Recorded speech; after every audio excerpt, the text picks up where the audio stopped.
আমার বিয়ার দেন মোহর হিসেবে একটা নামাজের মুসল্লা দিছে, আর একটা কোরআন শরীফ দিছে, আর একটা তসবিহ দিছে।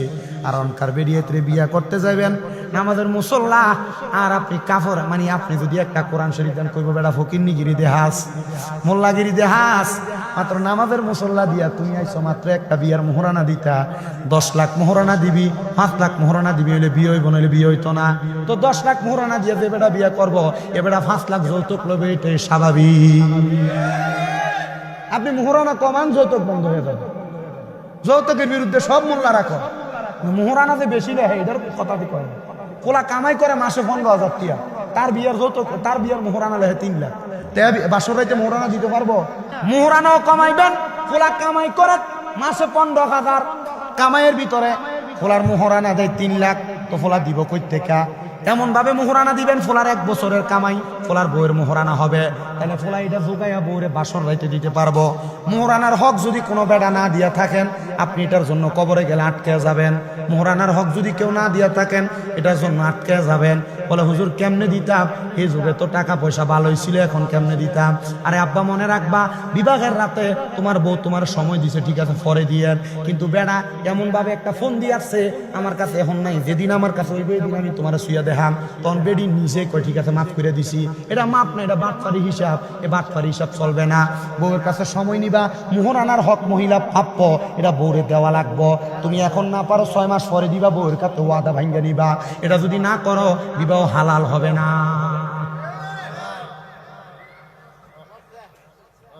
কথা বুঝছেননি?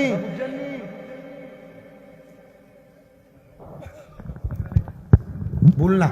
কেউ যদি না করে থাকেন, না মোহরানার হক আদায় করে থাকেন, সন্তানদেরকে নিজের জমি জমা ভাগ করে দেওয়ার আগে নিজের সম্পদের একটা অংশ বউরে দেন, বলে এটা তোমার মোহরানা। এবার বউ যদি মন সামনে দিয়ে দিব, বউ যদি কয় ঠিক আছে আমার লাগবে না, এটা তুমি রেখে দাও, আমি তোমার সংসার করি, আমি এটা দিয়ে কি করবো, তাহলে এটা আপনি পাইয়ে গেছে।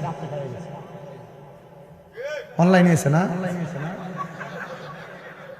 বেড়া ফাইন রে, বিলাতি বেড়া। হ্যাঁ, তোমার কাওলা দনের নিয়ত যদি না থাকে, মনে মনে যদি কোনো আমি কাওলা দিতাম না, দিয়া লেবে বেটা। কিও দেরি হয়ে যেতেছে গা? ওয়াস অনেক লম্বা বাকি রয়েছে। এই জায়নামাজটা যেটা দিছে এটার বড় ঘটনা।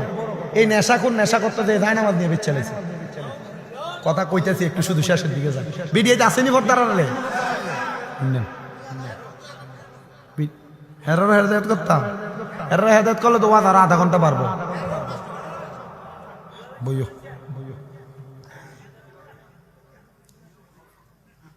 তো ডাক দিয়ে বলতেছেন,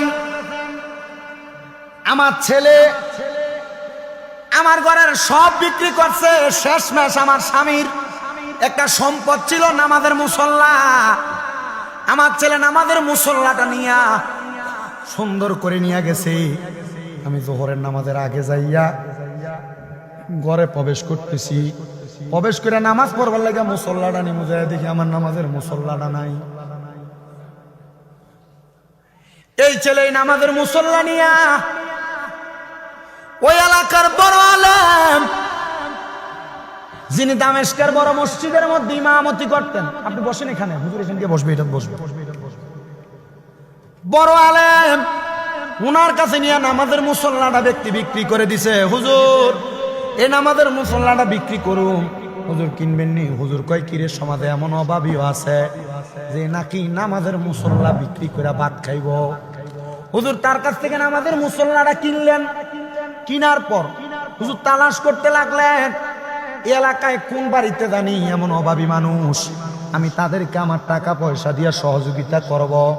কারণ আল্লাহর নবীর ঘোষণা, আস-সাখিয়ু হাবিবুল্লাহ, দানকারী ব্যক্তি আল্লাহর বন্ধু, আমি তাদেরকে একটু দান করব। তালাশ করতে লাগলাম, নীলাখাদের পুরা গ্রামের মধ্যে তালাশ করছে, কোনো বাড়ির মধ্যে এমন লোক নাই যারা নামাজের মুসল্লা বিক্রি করবে। তালাশ করতে করতে দামেস্কের বড় মসজিদের পেছনে যায় একটা ঘর নিরাল, ওই ঘরের সামনে দেয়া সালাম দেয়, আসসালামু আলাইকুম ওয়া রাহমাতুল্লাহ, কোনো জবাব দেয় না। 3 বার সালাম দেয়, জবাব দেয় না। সালাম দিয়া চইলা যাবে, পেছন থেকে মহিলা কণ্ঠে জবাব দেয়, ওয়া আলাইকুমুস সালাম ওয়া রাহমাতুল্লাহি ওয়া বারাকাতুহু।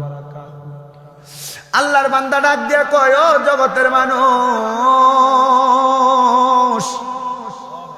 আমি আবার পেছনে ফিরলাম না, কারণ মহিলা মানুষ তাকাইলে চোখের জিনা হবে।